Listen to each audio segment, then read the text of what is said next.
Assalamualaikum warahmatullahi wabarakatuh. Selamat datang kami ucapkan kepada para siswa sekalian. Pada video kali ini kita akan melanjutkan pembahasan materi PPKN. Kali ini kita akan membahas bab 5 untuk PPKN kelas 9. Bab 5 ini akan membahas mengenai harmoni keberagaman masyarakat Indonesia. Pada video ini akan dibahas poin A dan poin B. Namun sebelum itu silahkan dibaca kompetensi dasar untuk bab 5 ini. Bisa kalian baca sendiri untuk KD-nya. Kemudian untuk indikator pencapaian kompetensi juga bisa kalian baca sendiri.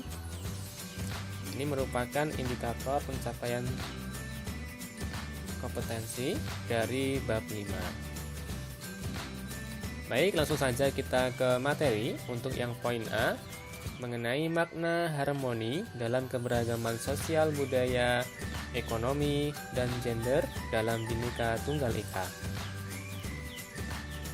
Yang pertama adalah keberagaman sosial dan budaya. Keberagaman sosial pada masyarakat Indonesia melahirkan bermacam-macam status sosial, mata pencaharian, serta kedudukan dan jabatan dalam masyarakat.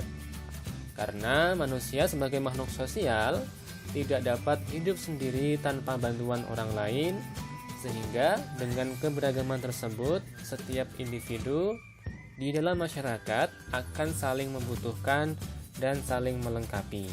Selain itu, kekayaan bangsa Indonesia juga nampak dari keanekaragaman budaya daerahnya yang memiliki ciri khas masing-masing, seperti alat musik, senjata tradisional, rumah adat, lagu daerah, dan lain sebagainya.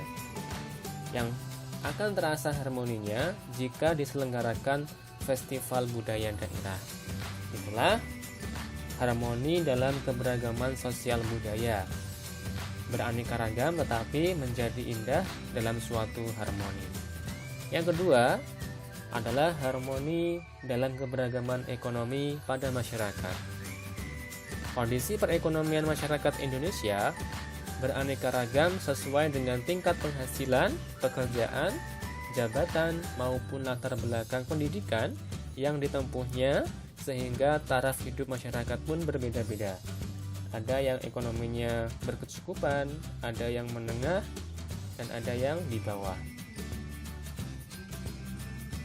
Nah, bagi masyarakat yang mengalami kemiskinan serta tidak mampu memenuhi kebutuhan hidupnya, itu merupakan akibat kurangnya pendapatan masyarakat. Nah, tentunya perlu ada upaya untuk membantu kehidupan mereka untuk dapat meningkatkan penghidupannya yang lebih baik. Hal itu dapat dilakukan dengan melakukan pemberdayaan ekonomi masyarakat di sekitarnya. Artinya, yang memiliki ekonomi yang kuat bisa membantu bagi masyarakat yang memiliki ekonomi yang kurang mampu. Itulah harmoni dalam keberagaman ekonomi.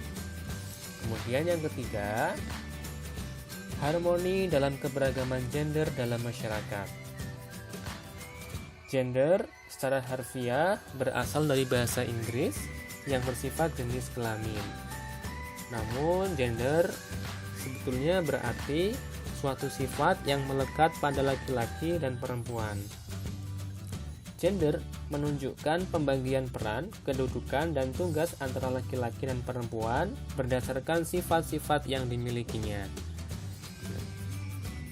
Pada intinya, apapun profesi, kedudukan atau jabatan di masyarakat, baik laki-laki maupun perempuan, memiliki kesempatan yang sama untuk berperan dalam kehidupan sosial, budaya, ekonomi, politik, pertahanan, dan keamanan sesuai dengan kemampuan masing-masing. Itulah harmoni dalam keberagaman gender. Kemudian selanjutnya, permasalahan dan akibat yang muncul dalam keberagaman masyarakat Indonesia. Yang pertama, permasalahan sosial budaya. Beberapa hal yang dapat menjadi sumber masalah sosial yaitu proses sosial dan bencana alam. Masalah sosial merupakan suatu kondisi yang dapat muncul dari keadaan masyarakat yang kurang atau tidak ideal. Maksudnya, selama terdapat kebutuhan dalam masyarakat yang tidak terpenuhi secara merata, maka masalah sosial akan tetap selalu ada di dalam kehidupan. Ada beberapa faktor penyebab munculnya permasalahan sosial budaya pada masyarakat Indonesia. Yang pertama, faktor ekonomi.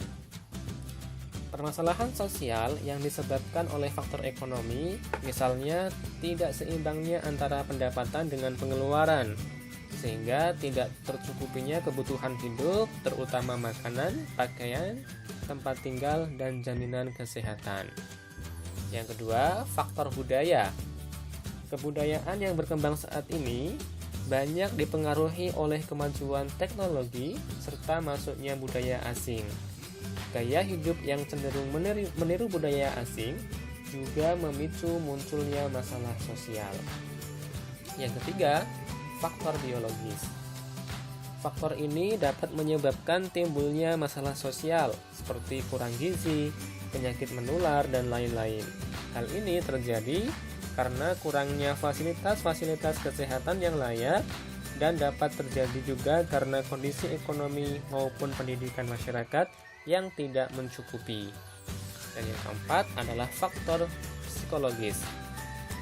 Masalah dari faktor ini dapat muncul jika psikologis suatu masyarakat sangat lemah.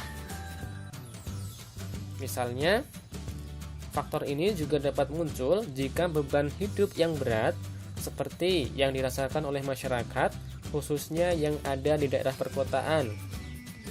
Misalkan pekerjaan yang menumpuk sehingga menimbulkan stres, lalu dapat menimbulkan luapan emosi yang nantinya dapat memicu konflik antar anggota masyarakat.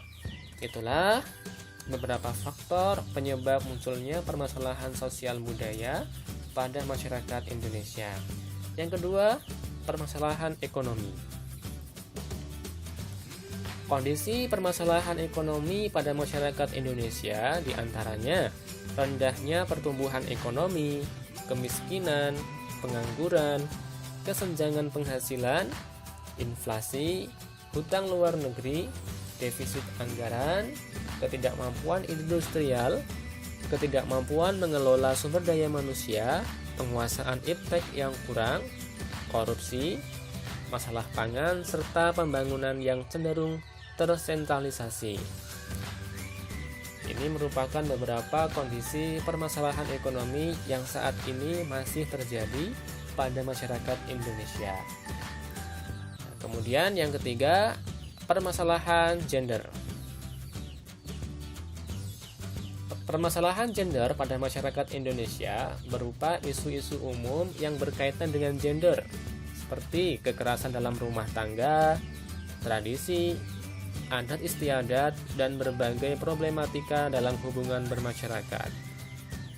Jika kalian cermati, masih banyak terjadi di sekitar kita, banyaknya kekerasan dalam rumah tangga, kemudian adanya tradisi yang membuat salah satu gender itu